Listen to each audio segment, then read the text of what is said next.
नमस्कार. स्वागत आहे. आज आपण एका खूप महत्वाच्या विषयावर बोलणार आहोत. नमस्कार. सेबीने गुंतवणूकदारांसाठी काही नवीन सुरक्षा उपाय आणले आहेत, विशेषतः ऑनलाईन फसवणूक टाळण्यासाठी. हो, अगदी. हल्ली हे UPI वापरून फसवण्याचे प्रकार खूप वाढलेत. म्हणजे कुणीतरी ब्रोकर किंवा सल्लागार असल्याचं भासवून पैसे मागतं. बरोबर. आणि म्हणूनच सेबीने हे पाऊल उचललंय. तर आज आपण हेच बघणार आहोत की हे नवीन उपाय काय आहेत आणि ते कसे महत्वाचे आहेत. नक्की. सुरुवात करूया का सेबी चेकपासून? हो, करूया. ही सेबी चेक प्रणाली ही कधीपासून सुरू होणार आहे? 1 ऑक्टोबर 2025 पासून, बरोबर? हो, 1 ऑक्टोबर 2025. तर या प्रणालीमुळे काय होणार आहे की गुंतवणूकदार पैसे पाठवण्याआधीच तपासू शकतील. म्हणजे काय तपासणार? समजा तुम्हाला कोणी UPI ID दिला किंवा QR कोड दिला, तर तुम्ही पैसे पाठवण्याआधी सेबी चेक वापरून बघू शकता की तो ID किंवा कोड सेबीकडे नोंदणी केलेल्या एखाद्या संस्थेचा आहे की नाही. अच्छा, म्हणजे रिअल टाइम तपासणी होणार. अगदी रिअल टाइम.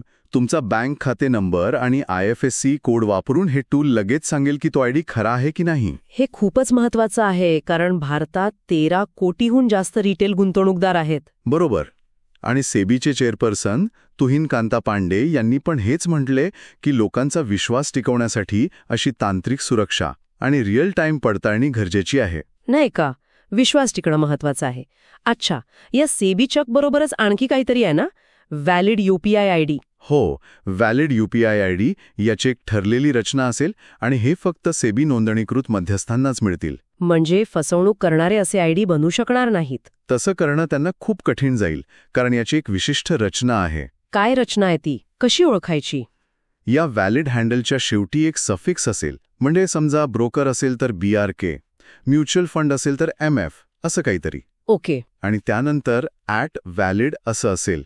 आणि सगळ्यात सोपं म्हणजे पडताळणी झाली की हिरव्या रंगाचा थम्सअप दिसेल. अरे वा, हिरवा थम्सअप. म्हणजे चिन्ह बघूनच कळणार की हे सेबीने प्रमाणित केलेलं आहे. अगदी. ओळखायला एकदम सोपं. हे खरंच चांगलं आहे. म्हणजे फसवणूक करणाऱ्यांना आळा बसेल यामुळे. नक्कीच. त्यांना बनावट ID वापरणं किंवा ते खरे आहेत असं भासवणं खूप अवघड होईल. आणि हे सगळं NPCI आणि बँकांच्या मदतीने तयार होतंय. त्यामुळे तांत्रिकदृष्ट्याही ते मजबूत असेल. उत्तम. म्हणजे सेबी चेक आहे पडताळणीसाठी आणि व्हॅलिड ID आहे ओळखण्यासाठी. पण व्यवहारांच्या रकमेचं काय? काही मर्यादा आहे का? हो, सध्या तरी भांडवली बाजारात UPI वापरून दिवसाला 5 लाख रुपयांपर्यंत व्यवहार करता येतील. 5 लाख. ठीक आहे. पण सेबीने असंही म्हटलंय की गरज पडली तर NPCIशी बोलून ही मर्यादा बदलता येऊ शकते.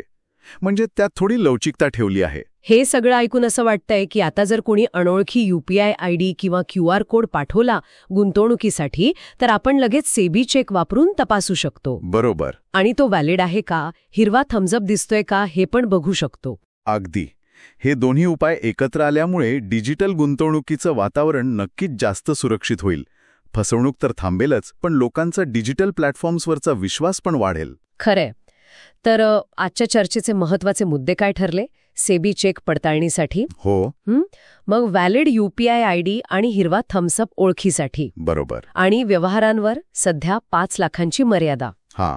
हे सगळं गुंतवणूकदारांना सुरक्षित ठेवण्यासाठी आहे. हो, तांत्रिकदृष्ट्या हे उपाय खूप चांगले आहेत.